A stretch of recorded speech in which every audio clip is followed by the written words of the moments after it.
皆さんこんにちは、ネストリングスです。今回も新しく発売されたグローリー・ワルキューレとヘブンズ・リングのパーツを使って 3on3 バトルをやっていきたいと思います。今回対戦するのはつぶやきさん太郎とアッシュです。よろしくお願いします。お願いします。そして今回はつぶやきさん太郎がヘブンズ・リングのパーツを使っていきます。そしてアッシュはグローリー・ワルキューレのパーツを使ってバトルしていきます。それではやっていきましょう。行きましょう。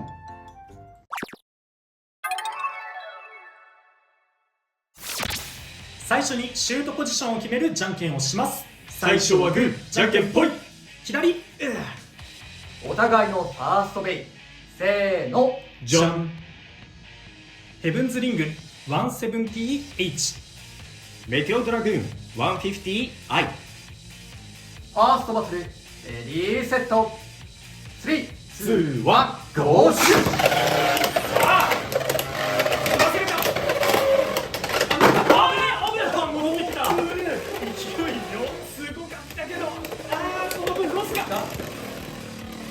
送り拒否できるかどうか。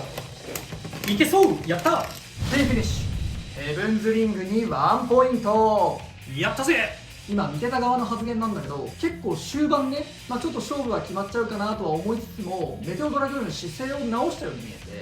そこからある程度やっぱラバーも持ってるから多少は回転吸収するのかなと思ったけど、意外とやっぱりヘブンズリング丸いからか送り合いに関しても強そうかなみたいな印象はちょっとだけ見てて感じましたね。そうだね、今の戦いでは全然相手に回転力与えずにスピンまで行くことができました。お互いのセカンドベイ、せーの、じゃん。ワルキューレウィップ OW760NR。 グローリー・ワルキューレ LR。 セカンドバトル、レディーセット、3、2、1、ゴーシュ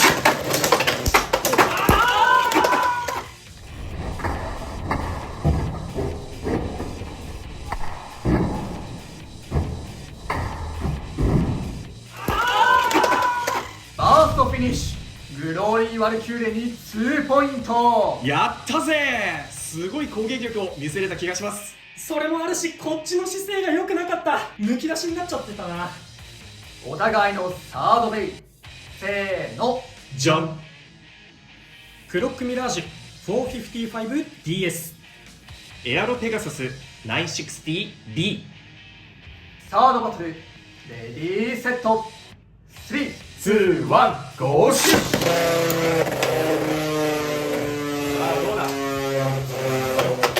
おー、回っ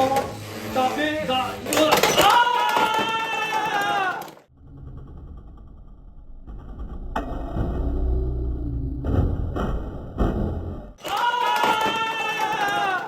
ァーストフィニッシュ。エアロペガサスに2ポイント。ということで、この 3on3 バトルの勝者はアッシュ。やったぜ。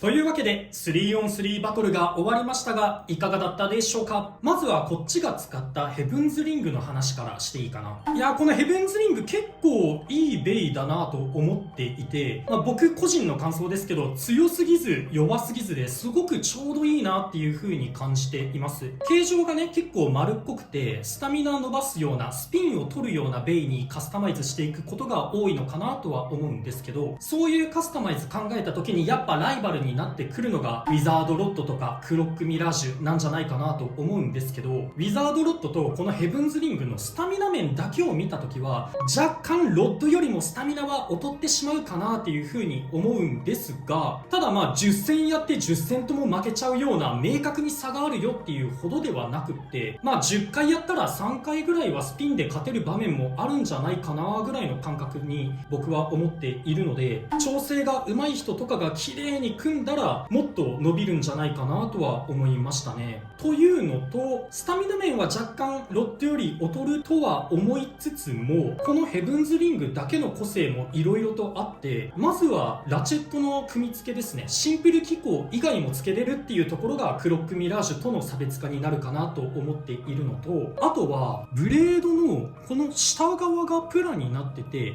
ちょっと重心が上になってはしまうものの、このヘブンズリングは下からの攻撃が結構強く受けられるんじゃないかなと僕は思っていて、このプラ部分にぶつかるとメタル同士でぶつかり合った時のような強い衝撃は起きづらいので、ちょっと吹っ飛ばされづらいっていうところがあるので、相手が背の低いアタックベイ、例えばそれこそシャークスケールのような下からの攻撃を主とするようなベイとぶつかった時に、このヘブンズリングはウィザードロッドよりも防御面が優れているんじゃないかなっていう風に感じるところはありました。なんで飛ばされづらさっていうところを結構活かすようなカスタムできたら、このヘブンズリングは輝くんじゃないかなと思っています。なのでね、ちょっと今回ラチェットの方を170で若干背を高く設定してみました。あとはすごく丸っこくて均等な形しているように見えるんですけど、実はですね、ここのロックチップではないんですけど、このシールが貼ってある左下ら辺がちょこっとポコッと膨らんでてですね、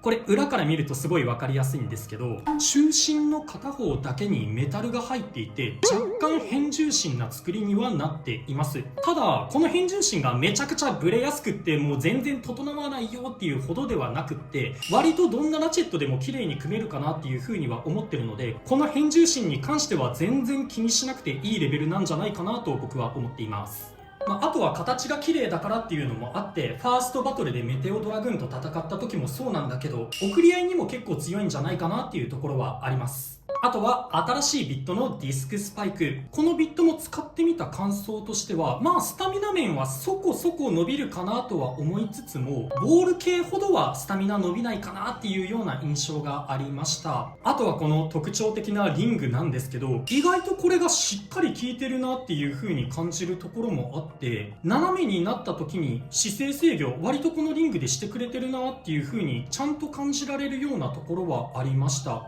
ただね、リング面が設置してしまうとスタミナ消費は激しくなってしまうっていうところはあるんですけど、ちゃんと姿勢制御できてる意味のあるリングだなっていう風に感じました。スタミナがなくなる一番最後のクルリンもエレベートほどではないにしても割とクルリンっていう風に最後転がってくれるところがあるので、このリングは割といいリングなんじゃないかなと思いました。ただね、めちゃくちゃ重大な欠点がありまして、このビットめちゃめちゃすっぽ抜けやすいんですよね。実際に3戦目でもビットだけがすっぽ抜けるバーストでこちら負けてしまったんですけど、触った人は多分みんなわかると思うんですけど、めちゃめちゃ引っこ抜けやすいです。全然引っかかりがない。もうスルスル取れちゃいます。で、なんじゃこのビットって思うかもしれないんですけど、実はこれ仕様なんですよね。乱ブーの背面のパッケージに書いてある説明とか、公式のホームページとか、ベイアプリでも多分書いてあるかなとは思うんですけど、このディスクスパイク、バースト耐性と引き換えに姿勢制御性能を上げた仕様っていう風にしっかり明記されておりまして、で、バースト耐性も20っていう値になってるんですよね。で、これ僕が知る限りなんで、もしかしたらちょっと違ってたら申し訳ないんですけど、僕が知る限りこのバースト耐性、今まで引っこ抜けやすいなって思ってたようなエレベートとかディスクボールとかウォールウェッジとかでも30はあったんですよ、この値。このバースト耐性が20っていうのは多分初めて出たビットなんじゃないかなと思って、この20という数字がもうそのまんま反映された通り、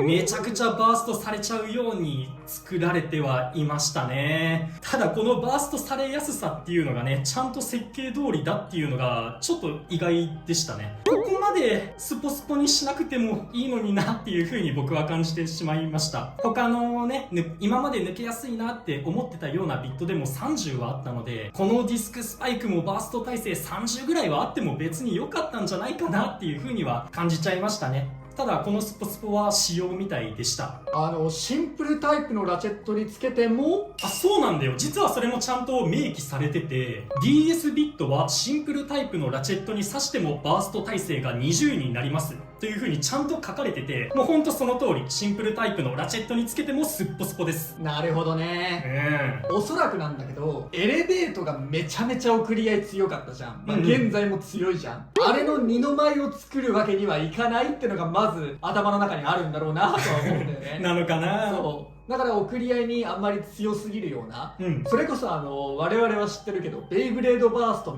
末期の頃のドリフトドリフトドリフトドリフトみたいな、できるだけならないように、ちょっと明確な弱点をね設けた方がいいんだろうなっていうので、もしかしたら新しいバーストのその対戦のなさっていうのを作ったのかもしれないなって今聞いてて思いましたね。そうね。ただね、シンプルタイプのラチェットにつけても変わらないんだけど、一つ前の動画で話したグローリー・ワルキューレ、ビットめちゃめちゃロック硬くなりますよっていうやつ、このグローリー・ワルキューレにつけた時だけは若干、もうほんと若干だけどロック多分30ぐらいには、バースト耐性30ぐらいの硬さにはなるんじゃないかなって思ってます。まあでもそれもグローリー・ワルキューレのある意味面白いところというかいいところかもしれないね。いろんなビット使いやすくなる。他じゃちょっとってのもグローリー・ワルキューレでは使えるかもね。そうね。あと姿勢保持するからさ、ワルキューレってこうバウンド場をしっかり相手に当てたいからあんまり傾くとさ強くないのかななんていうふうにちょっと思ってしまうところはあるんですけど、ディスクスパイクはそこある程度制御してくれそうで、相性はそこまで劣悪じゃないのかななんていうふうに今見てて思いましたね。ということで、この動画が良かったらグッドボタンとチャンネル登録をよろしくお願いいたします。それでは次の動画でまた会いましょう。バイバーイ。バイバーイ。